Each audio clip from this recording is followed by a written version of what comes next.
puzzle platforming simplicity with a colorful twist, let's give a quick look to hue and see if we can't bring some color back to Limbo.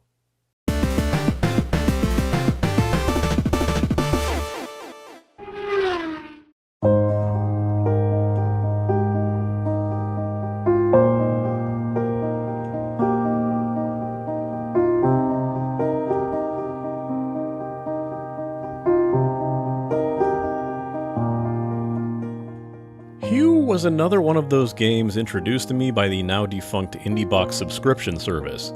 Apparently it was a game of fair note, as my stream was met with a lot of people telling me how much my brain would be melting soon, only to be astonished that I blew through the whole game in one sitting. I wouldn't say that Hue is all that hard, but understanding the color swap mechanics can be harder to wrap your head around. Graphically, the game is a bit of what if Limbo had at least a few colors, and the silhouette characters are certainly going to aid that. However, these characters, the setting, and dialogue will steer that comparison away pretty fast, even if you do start out in a grayscale world. That aesthetic drops even faster when you acquire your first color, a bright blue that instantly fills in the sky of your town. To give away the gameplay hand pretty early, collecting colors and using them to fill in the background are the main meat of puzzle solving, but don't fret if you have trouble with color. Every color is visually distinct, with a very strong exception to yellow and green, as green is a bright lime yellow-green that's almost indistinguishable from yellow. Why they didn't go a hint darker is beyond me, but even if you only have one color cone, the devs had the forethought to allow people to play regardless by adding a symbols mechanic to their colorblind mode. Music is basically the relaxing piano stuff that you might come across from a lot of puzzle platformers, slow and melodic as it is melancholy. It's there to create atmosphere and will rarely rev up to drive any action, though intensity will vary in certain areas and situations. The sound design follows suit in its low-key and atmosphere over intensity ways, but that can be instantly shattered upon certain death conditions. You hear the music, see the far more cute designs, and the calm voice acting waxing philosophical about the nature of color, and then...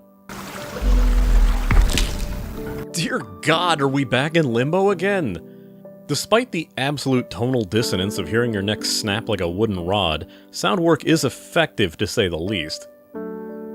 Okay, back to how the game is played. The Limbo staple puzzle platformer elements are here. Say it with me. You run, jump, push, and pull. You avoid traps and you move objects and platforms to reach the next area, usually through a door. Sometimes the door is locked and you'll need to find a key or power up something first to move on. What changes this game up from being simply a friendlier Limbo clone is this color mechanic. It's introduced slowly and early by allowing you to collect the blue piece and fill in the background with blue appropriately. When you start to notice that objects and obstacles are in solid colors, and changing the background to that color will remove it, you'll very quickly grasp the game's core puzzle mechanic, forcing you to think in a lot of clever ways in order to surpass obstacles, traps, and even arrange platforms properly. As you begin to collect more and more colors, given by this character that I tended to call the Ginger Sage, you'll wander through a little long puzzle-less section of exposition. Obviously, the more colors you have unlocked, the more complex later puzzles will get, with a grand total of 8 colors. Basic actions require you to swap colors to surpass the blocks, jump on color-changing bounce pads over dangerous pits, or possibly even remove them so a laser can pass. Or using the color-changing wheel to purposefully slow down time and switch colors mid-jump. It's all very mind-altering, but never in that Baba is you gigabraining mechanics futzing sort of way. I finished it in one stream session if that's any indication. Even with as many people who would stop by and be shocked about how well I was doing, I guess this mechanic just clicked for me. The mechanics should not ever pull surprises, as despite adding more dangers and obstacles, the base concept of changing the background color to advance remains the core.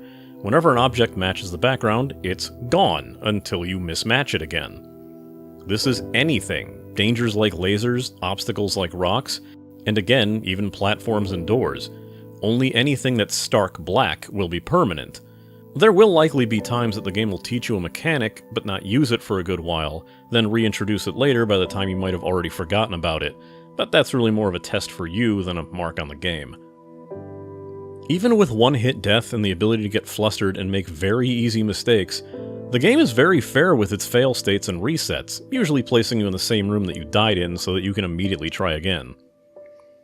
I can't say exactly why you're doing any of this, despite the game clearly having a story and narrative, but be damned if I can care enough to follow it. Something about experiments with color and how it ties to your family, and the literal ring to control color being that color wheel that you've been collecting the pieces of. It's all a bit weird, feels a little artsy without feeling full-blown pretentious as a lot of these story-based games can get.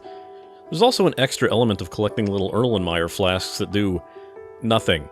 I mean, if you're playing on a platform with achievements, that's all you'll get for collecting the set. It's easy enough to ignore the story, as I don't really feel it enhances anything, but it's there if you want it, and it's easily avoided, save for those weird post-color exposition gauntlets. Big warning though, one save file.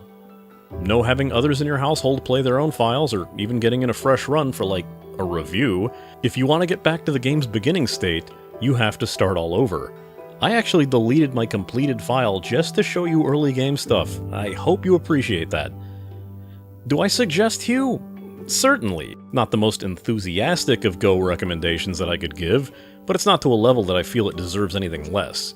The puzzles are clever without being convoluted.